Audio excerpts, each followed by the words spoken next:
Ani, welcome to the show. Thank you, Rick. It's great to be here. It's funny, it just seemed like the other week, and I guess it wasn't that long ago, but we were at dinner, and I was telling you about the show, and you're like, I want to be on, and here you are. Here I am. Thank you for this amazing opportunity. I've been looking forward to it. Yeah, well, I got to give you credit, and there's a couple guests I've had on so far. We haven't even launched yet. We're launching in a couple weeks, and trying to tell someone about something that doesn't exist yet, and for you all to take the risk to come on the show before we launch, like it actually means a lot to me, and I really appreciate it. Oh, you're so welcome. Yeah, it's an exciting opportunity to be able to have this fun conversation with you today, and hopefully the viewers will be able to take away something positive and worthwhile for themselves. I hope so, and I'm so looking forward to it. I know we're gonna have some fun.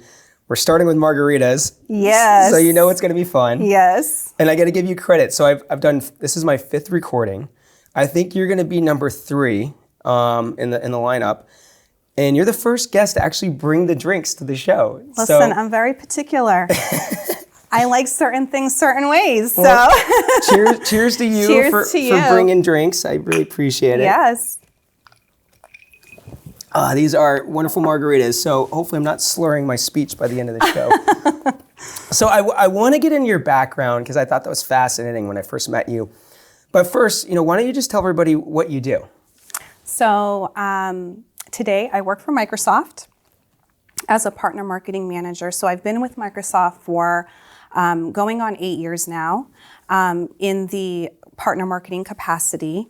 And before I even joined Microsoft, I worked in alliances marketing. So I've probably been in it for I'd say 10 years now, but prior to that was in a direct to customer marketing role. And so it's been kind of a journey for me because I was kind of born into tech marketing, right?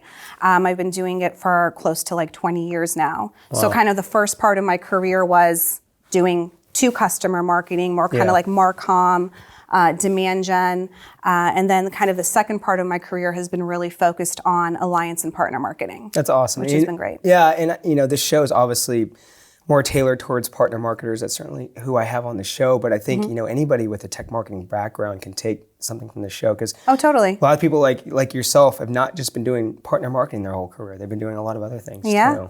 So, all right, I have so many questions about Microsoft and your other career. But first, your background, because when I first met you, I was like, I didn't even know how to say your name. And we had to ask at dinner, and I just thought it was the most exotic name. And you're like, no, it's like the John Smith where I come from. Yeah. And there's Ani DeFranco, too. That's right. A lot of people who hear my name say, oh, Ani DeFranco. So I get that a lot. But yes, it is an Armenian name. And it actually was the ancient capital city of Armenia thousands of years ago, and it was the city of 1,000 churches. Oh, so, interesting. Yes, and so Ani is a very popular women's name in Armenia. And yes, if you ever go to Armenia and you say Ani Hagopian, you're basically saying Ann Johnson, right? there's a lot of Anis out there. So and funny enough, people will mispronounce my name. I usually get, Annie or some version of it, but it's just short and sweet, and it's 3 letters long. Yeah, so. I'm not gonna lie. I was thinking Annie, and I'm like, but that can't be right, so I have to ask. And I'm in sales, and people think, oh, I'm in sales. I'm good with names, good with faces. I'm terrible at it, so bad. So I had to ask, and then I had to ask again as you came in today. How do you say your last name for the intro? And I hope I don't mix it up or mess it up. Well, we'll see. You did great. You did awesome. You're doing awesome. No worries there. Awesome. So were you born in Armenia? Were you born here? So actually, I was born, I was the first American in my family. Okay. So my parents immigrated in the early 1980s and then had me. Now I'm giving away my age a little bit. And so, it's been an interesting experience, right? Being raised in an immigrant family and having that experience. And it's been a blessing in so many ways. It's really molded who I am today in the most positive way.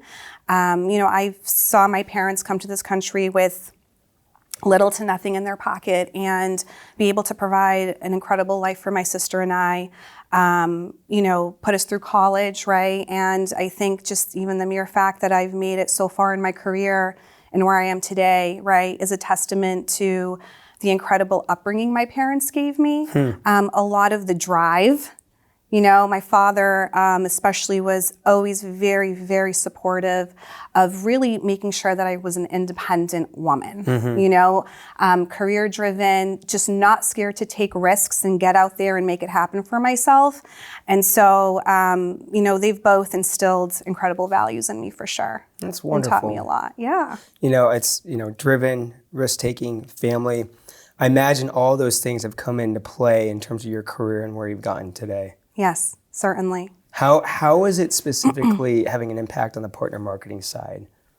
Well, that's a really interesting question. I think for me, and I think this is just in my nature of who I am, I'm a people person. There's a lot of fulfillment I get from helping others in its most simple way that I can say it, right? And I think partner marketing is such a type of a role, and I've seen this happen where a lot of people that don't understand the nuances of alliance and partner marketing, they just assume it's marketing. But there's a lot of, I think, talent, some personality traits, some experience, right? It's kind of a soup of these things that come into play that I think really make a strong partner marketer. And a lot of that has to do with being, I think, emotionally intelligent, right? And being able to be in tune to others, because you're in a role where you're building relationships. Yes, you are doing marketing. You are bringing your marketing experience to the table. Absolutely no question. But you're also a bridge. Yeah. You're working with a completely different entity, right? Outside of your own company. And you have to win over the hearts and minds, right, of those people that you work with, because you need to partner with them to drive joint success. And so being able to listen, to empathize, to understand, to hear, right, are really important qualities. And to be able to understand how do you bring people together? Yeah. How do we all come into a common goal together and drive that unified strategy? So, I think, and maybe it's not so much my culture, although Armenians do tend to be loud and we like to gather in large numbers and party and have a great time. So maybe that has a piece to it. But, I think a lot of it comes down to your character, right? I mean, there's certain people that are like, you want to be a programmer, right?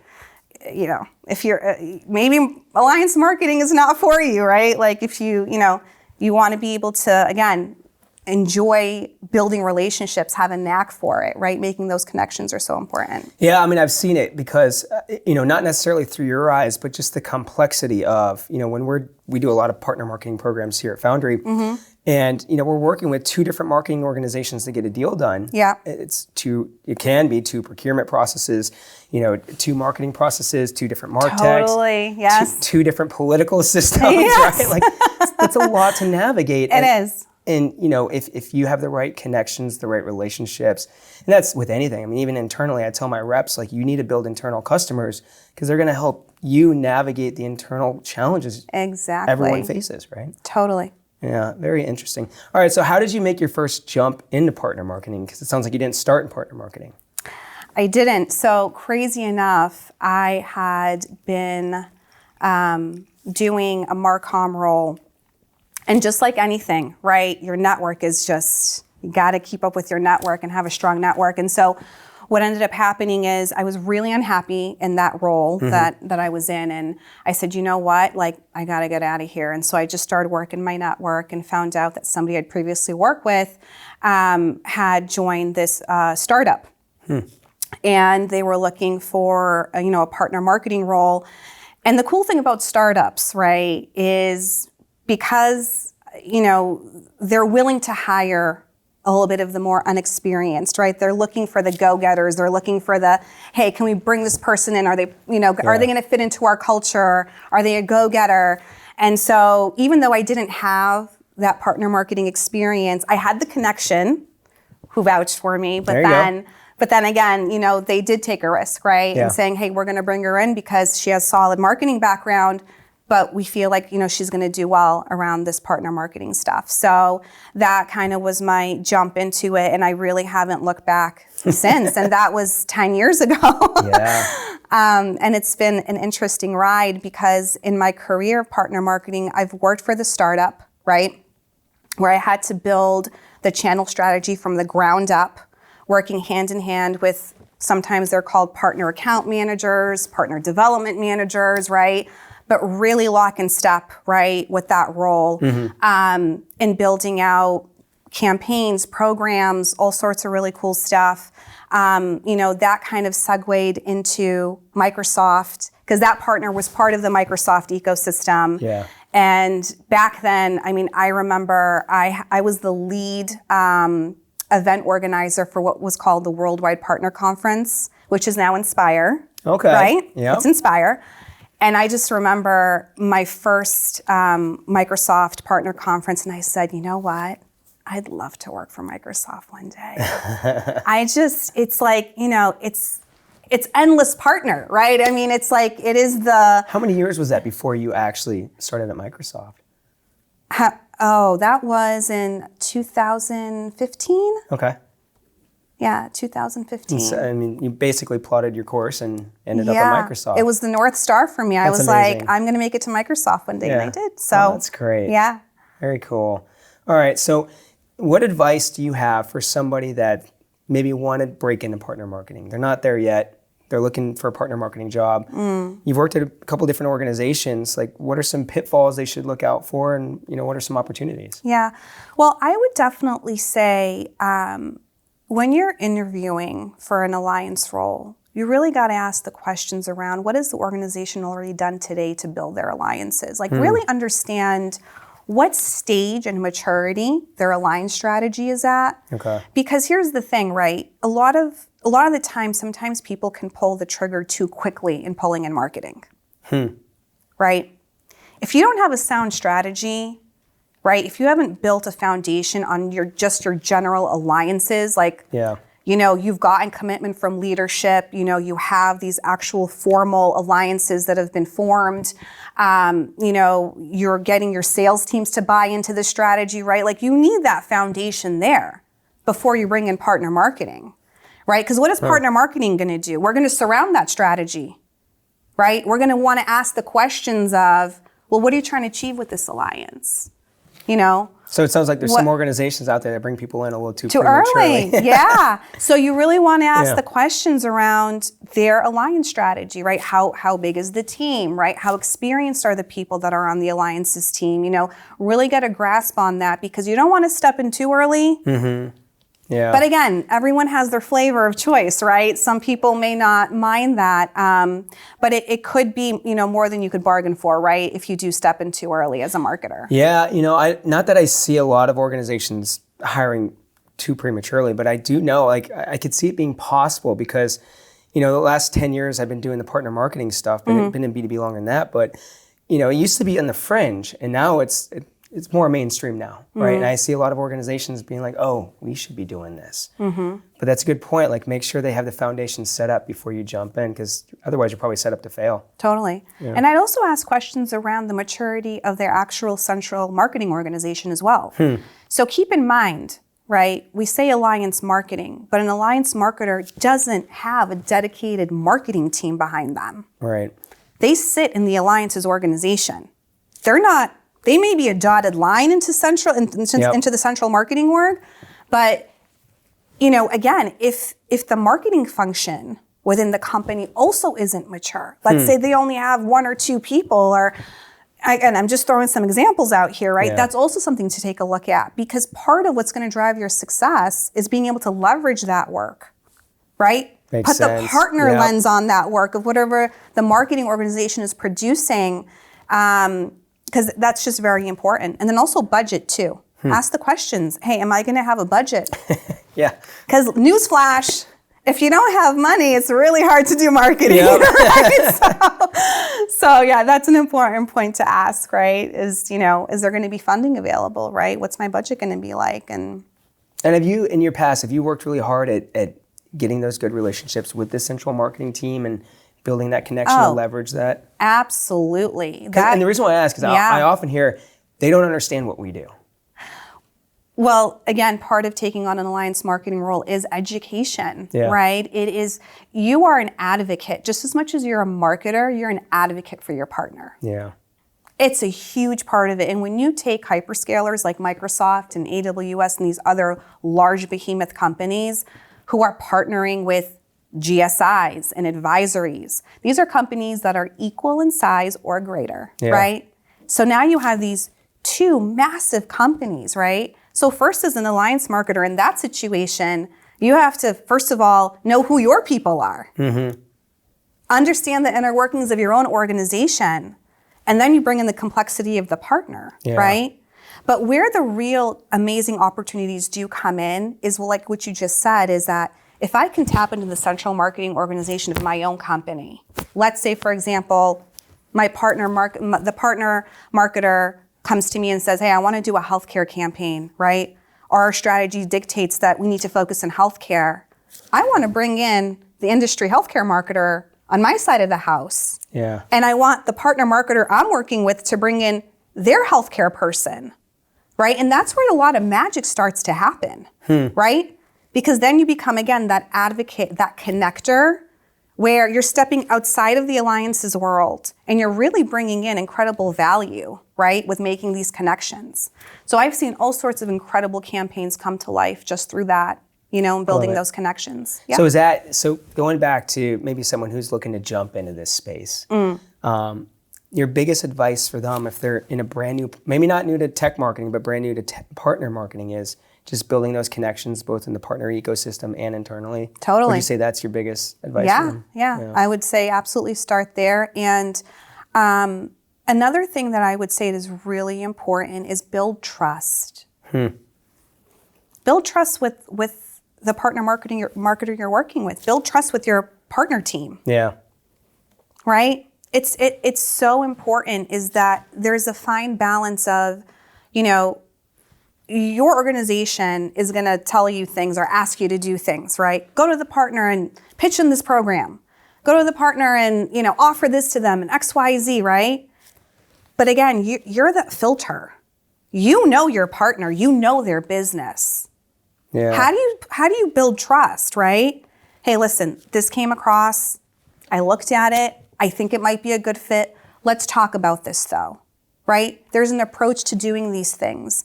And sometimes there's been stuff that's come across where I've just flat out said, you know what, this is not going to be a fit for my partner. Great program, but here's what I would recommend if you want to land this with a GSI or if you want to land this with a certain type of partner, you probably need to make some of these tweaks. So, yeah, it's definitely Was it hard in the COVID, you know, experience building trust, building connections in this virtual environment? Like, what was that like? And that was where my mind is going. You're saying, because in my experience, it's always been in person that's helped accelerate it. Not that's not possible. But it's been harder. It has. And I can definitely say that it is a missing piece. I'm starting to see things open up slowly, which is really promising. Just in general, partners are doing more events now. I'm just seeing like a lot of more in-person stuff happen. But there's nothing that replaces the human-to-human, like in-person experience, right? And what that really brings in building that trust and connection for sure. It has been hard, you know, but kind of lucky for me, because I've been in roles so long, I have so many established relationships that, you know, it's kind of more of like, hey, I miss you. I haven't seen you in a while, right? Sure, have I been served up some new partners? Yes, but I also feel like we've all kind of built this immunity at this point, right? Or we just gotten used to this new world of working remote, but yeah. You know, we've been struggling with it a lot on the sales side because we had a lot of reps that did really well during COVID, but we also know a lot of event budgets went digital. So there was kind of that windfall there. And now that the world's opening back up and we're trying to push people back out, they're like, whoa, I don't really need to go to my client's office to be successful. We're like, yeah, you do long term. Totally. You know, and because I'm a big believer in that. You know, it's not that you have to be on the road every week, you know, like I do in my, you know, but you have to have some sort of face time, depending on your role and what it is. But if you're in a strategic seller or you're managing strategic partnerships, there's got to be some sort of face-to-face component there at some point. Agree. And I'm sure someone could debate me on that, and I'd be open to that. So, all right. So fast forward, you're now at Microsoft. You're, I have my notes here, a Gold Club winner. Yes. So I don't know what that means, but I take it to mean you're doing well. I'd love to hear more about that. Yeah. So I was awarded that for work with a particular GSI that I had been with for, I think, I want to say 4 years at that point, and really had driven a lot of just great results, right? Through number of campaigns, sales qualified leads, MDF consumption. So had just really built that partnership to a place of excellence, really, even the rhythm of business and everything I was running around marketing with them. So I got really great recognition with being selected for Gold Club and was very, very honored. Wow. Yeah. That's awesome. Thank you. Was it, how did you show success in that role? Because I know tracking ROI, and you don't have to divulge any Microsoft secrets here, but tracking ROI can be really hard on the partner side because a lot of times you're throwing stuff over the fence and hope that you're getting reporting back, and you don't always do that. Yeah. So part of what I established was that really strict rhythm of business with a partner. And some of those stats were partner reported, right? So we obviously have our own tools and systems which produce results, but we also want to reflect what the partner's showing as well, right? So in that rhythm of business, we have basically, for a lack of a better way of putting it, it's a template, right? That we pull up when we talk about, the results of that campaign. And what's really great about this template that I'm talking about is it really walks through the marketing strategy from start to finish. And there's a whole section around outcomes, right? And help needed. And so there was just a vigor around that process. And so that really enabled me to not only pull in, right, what I was seeing internally through our dashboards, but then also record the partner impact, right? And from their view and from their lens. And again, the advocate piece becomes really important here because that information is dispersed throughout, when we have our own internal rhythm of business meetings, right? Yeah. When my management's asking for, hey, we want results around this sales play, or, how did X campaign perform? All of that's ready and packaged, right? Because, hey, I'm working with my partner, I'm meeting with them regularly, so I have it readily available.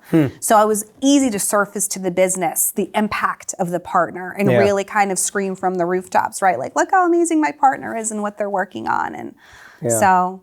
But I imagine having a good relationship makes it a little easier probably to get that information back from the partner. Yeah. Okay. So absolutely. We're going full circle here. Yes, yes. And that's where you hit the nail on the head, right? Is that there's trust and there's value. Yeah.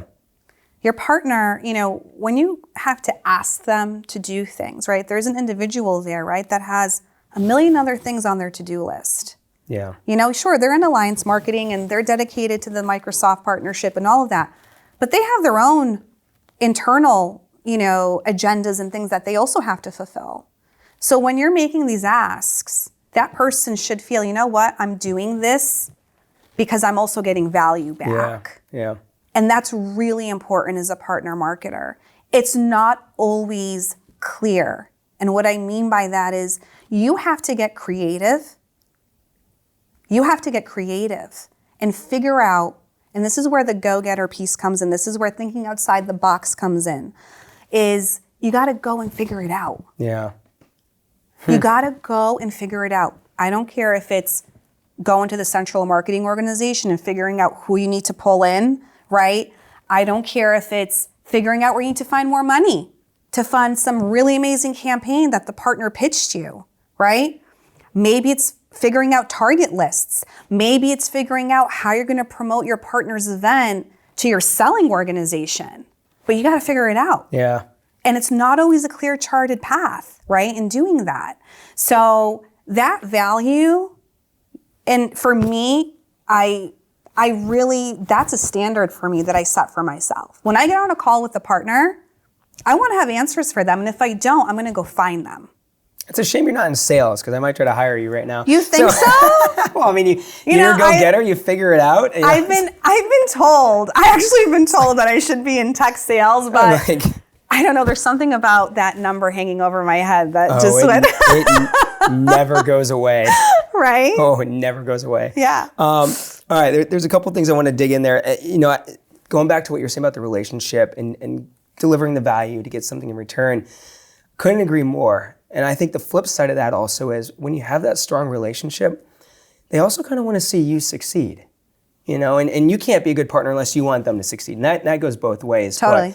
But I've just seen so many times in my career, in my life, working with partners and customers, if I have that relationship, like they genuinely want me to do well. Right. And if I need the data to do well, like they'll find a way to help me. And that goes both ways. And that goes back to what you were saying, giving them the value, right, to do well too. Exactly. It's a two-way street. It really is. So I love the template approach though, because we did a study 2 years ago. We found that partner marketing organizations that had a documented strategy in place and just documented all sorts of things, just from our mission statement to how we market to reporting, they found much. I can't remember the stat, but I think it was at least 10 points higher return on investment in their partner marketing programs. I believe it. And it makes sense, right? You're documenting how we're going to go to market. We're documenting our programs, how we're going to report on this. Makes more sense internally too, and this goes back to the central marketing org, educating and sharing them on what you're doing and how you're reporting success. When you can document that, everything's just more successful. Absolutely. Yeah. So, all right.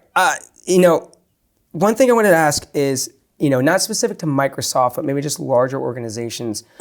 What are some of the challenges there? Because I think everybody was like, oh, I wish I could work at a Microsoft or Google or Salesforce. There's got to be some sort of challenges with a large organization. Well, there are. What have you experienced without airing the dirty laundry? Well, to put it in its simplest form, they're really big. Yeah. They're complex. A lot to navigate. It's a lot to navigate. It's a lot of, figuring out who does what and why they do it and why they would care to work with you. Even internally. Oh, yeah. Yeah. Absolutely. Because keep in mind, right, you're still dealing with people that maybe have never worked with an alliance before.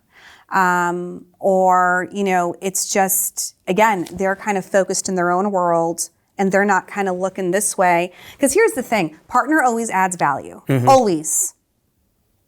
Adds tremendous value to your business. And sometimes, when you're kind of like heads down, you're only looking this way, you forget to be like, oh, well, I could pull in this partner and I could, pull in Ani and some of her partners to do X, Y, and Z. And so, I think it's the navigation. You got to know who's who to go to for what. And the bigger the company, the harder it is. There's also just a lot of complexity just because of the number of offerings and solutions we have, right? Just brings a whole other layer of complexity. Big portfolio. And the partner also, right? The partner you're working with. So, in the partner marketing capacity, you're going across all industries. You're going across all solutions and sales plays. You're the front line. The marketing, you're the marketing front line. They're coming to you first. Hey, Ani, I want to sponsor an NRF. Like, what's Microsoft doing at NRF? I want to go to HIMSS. Hey, I want to launch an industry campaign and, we need an industry SME to speak on this, webinar that we're doing. So they're coming at you at all angles. Now, in the history of my career as a partner marketer, I've seen all shapes and sizes and flavors of how the partner marketing role can be organized, if you will. Yeah. And I think you were going to get to this question. So maybe I should let you ask it. Let's keep going. Go for it. So in my point of view, right, if you asked me in my career, what has been kind of the best experience for you as a partner marketer in the way that your role has been organized, right? Because you've seen a couple of different organizations probably the same organization change one or two times. Oh, or more than that, right? I've seen partner marketing organized by geography. So let's say it's like you're aligned to New England and you're aligned to a subset of partners that have business in that region. Yeah. I've seen it aligned by sales play, right? So then let's say if it's, you're aligned to cloud analytics, right? Then it's like, all right, now you're working with all the partners that are specialized in the sales play, across maybe one region or maybe multiple regions. And then I've also seen the role organized by partner type, right? So ISV, channels, SI. Yeah. But the best experience for me has been being able to have a dedicated partner portfolio. So what that means is that I'm aligned to a partner type, right? And in that portfolio, let's say maybe there's, argument's sake, I don't know, there's 50 partners, right? I manage 5 out of the 50, right? And I am their one-stop shop. Full portfolio. Full portfolio. I own those partners, and I'm across all solution areas, all industries, everything. Like I'm their point of contact, right, for partner marketing. And why is that your favorite? It's my favorite because, and I will say this, I think when you look at segment-wise, if you're an SMB, that type of structure is not necessary because SMB is always going to be scale, right? When you go up market, more into the enterprise space, you know, I'm talking GSIs or enterprise systems integrators, you know, the business gets more complex and the size of the companies get bigger. So you really can't achieve as much when you're scratching the surface. Like you need to go deeper, right? You need to form those relationships across their practice areas, their marketing teams, and that's where you can really drive a lot of impact. Okay. And it makes it easier for the partner too, right? Because they know, like, all right, like this person is my dedicated go-to. You know I can go, because partners don't like a lot of change, especially once they've built those relationships. When you get pulled away, they're like, wait, what happened here? You know, I'm getting somebody new. Who is this person going to be?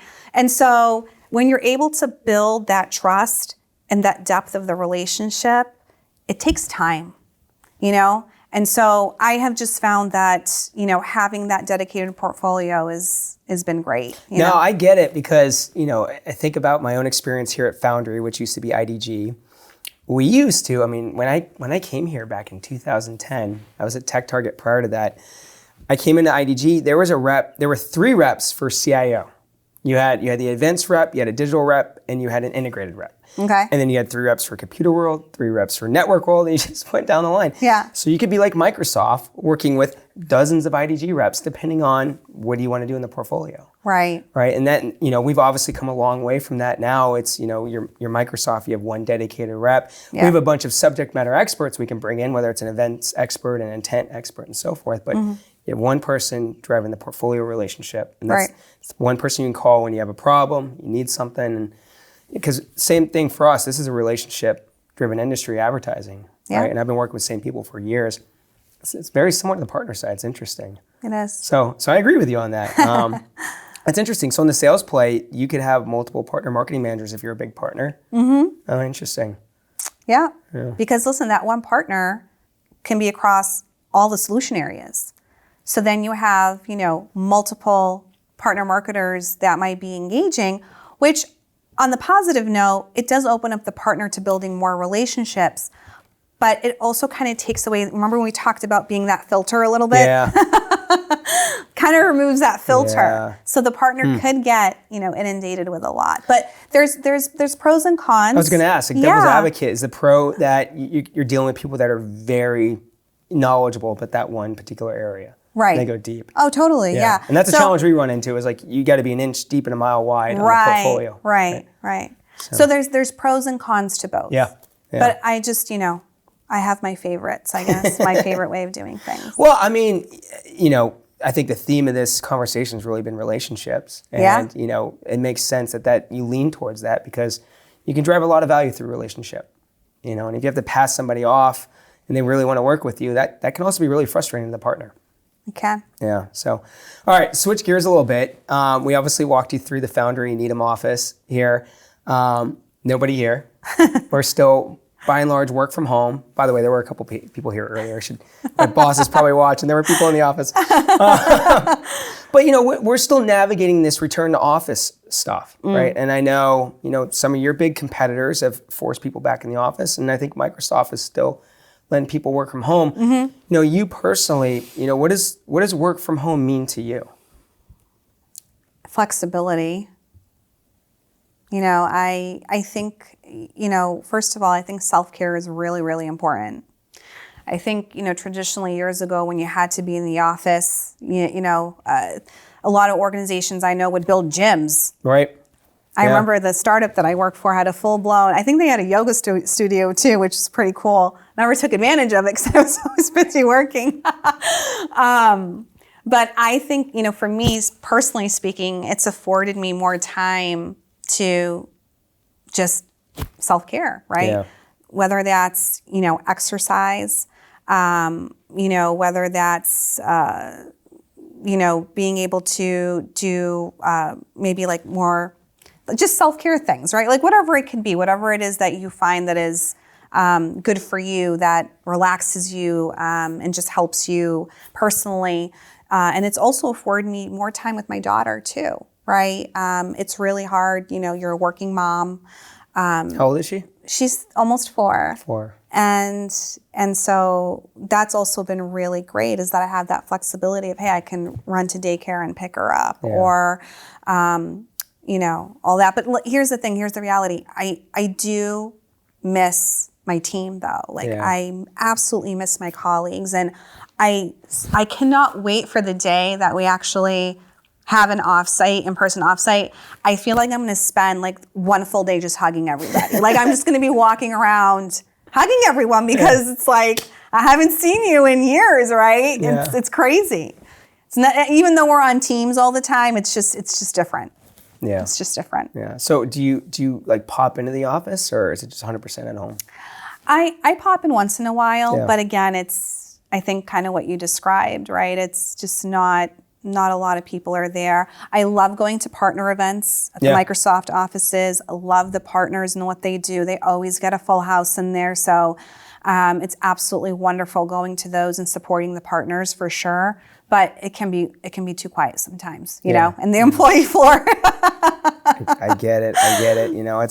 I've also loved the flexibility, and I think, it's funny because I travel around the country and go into these offices and I see a lot of them are just empty. And I don't know how that's going to shake out. I think the pendulum's swinging back a little bit. I don't think it's ever going to go back to what it was.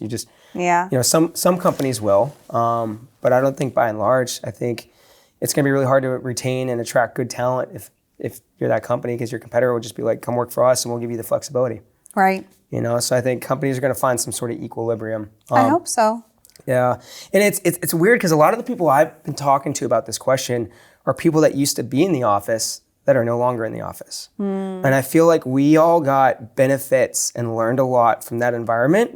And now we're in a different environment, but we benefited from the first environment. Yeah. Where now you have a whole new generation of marketers and sales that are going straight to work from home, that never learned all the nuances and intricacies and all the skills that we frankly learned from being in the office. They never learned what it's like to have a salesperson just walk right up to you and say, I need a marketing event. Yeah. I know the holidays are next month, but I need a marketing event. I do, because that's going to help me close my sales. And so those are all really treasured memories that I have. Right? Yeah. Yeah. I know. So I don't know how that's going to shape the next generation. I don't. It's going to be interesting to see. Yeah, it will be. Speaking about the next generation, I've been asking the last couple of guests about AI.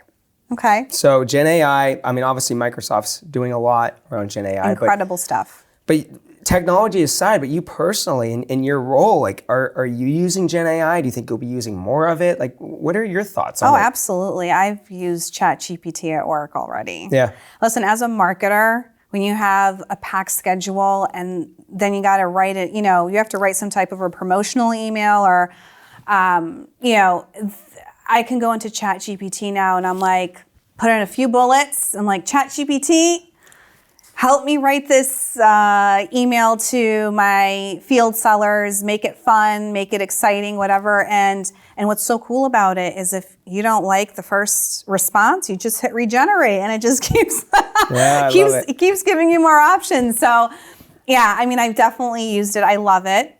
Helps you with writer's block for sure. But I will say this, it's not an end all be all, right? I think people have this misconception of like, hey, I'm just going to go to ChatGPT and it's just going to do it all for me. Yeah.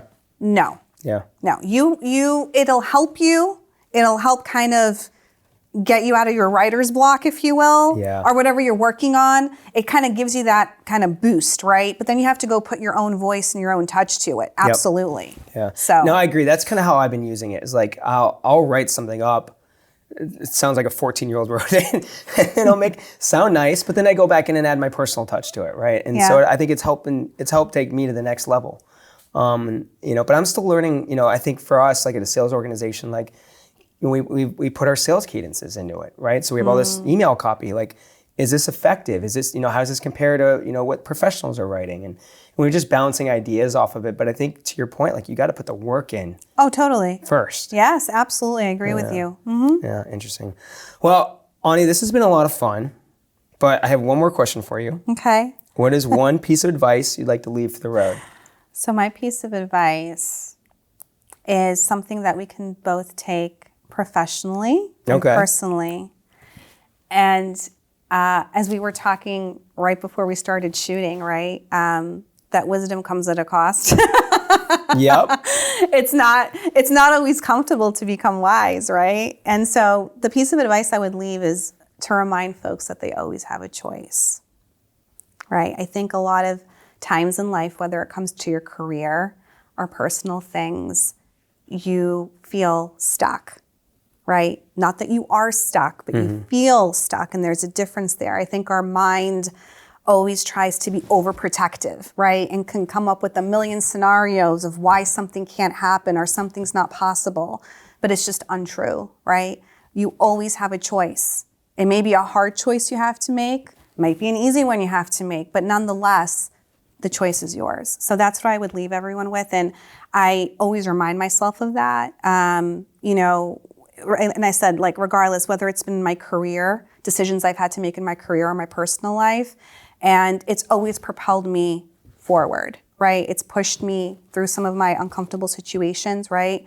And I've always come out better on the other end. So don't forget, you always have a choice. The choice is yours. The choice is yours. Well, cheers so much. And cheers to you. Thanks for joining us on the road. Thank you. Thank you for having me.